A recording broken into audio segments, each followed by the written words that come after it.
There is a lot of cool racing games, some are very popular and some are not so much, and some are just forgotten and drift into obscurity. One of those games is Hydro Thunder, or the version we are going to be talking about today, Hydro Thunder Hurricane, technically Hydro Thunder 2. This game does have a small fan base, but it's not as big as Forza Horizon or Gran Turismo. And as you can tell, it's very different from the aforementioned games. Instead of a normal racing game with cars, it's a game with speedboats and TIE fighters. No, seriously, some of the boat designs in this game are very reminiscent of Star Wars. So today I wanted to talk about this very obscure but still underrated title, and talk about why Hydro Thunder Hurricane is pretty cool.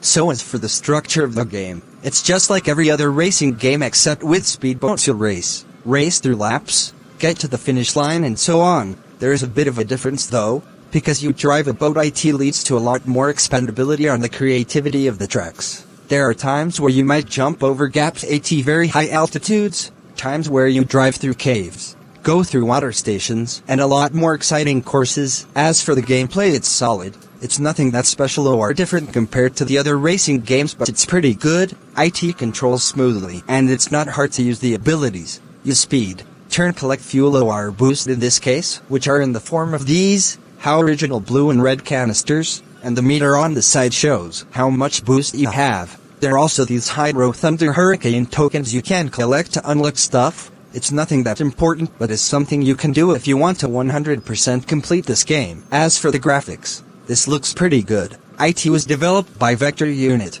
WHO developed the Beach Buggy Racing and Riptide games, and it looks very solid. Not incredible, but pretty cool.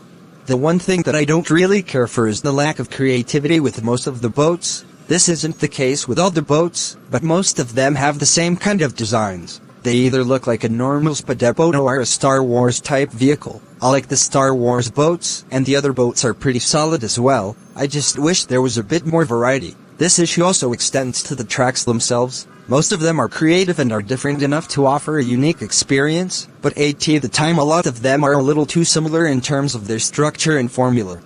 But overall guys, I think Hydro Thunder Hurricane is a pretty chill rad game. It's not spectacular and is certainly not in my top 10 favorite games of all time, but it is a very enjoyable fun game to just sit back, relax and play if you just want to play something simple, soothing and relaxing that doesn't require much brain power. It's a game where you can just simply turn off your brain and enjoy as you speed through the streams of life. And that is why Hydro Thunder Hurricane is cool. What do you guys think of Hydro Thunder Hurricane?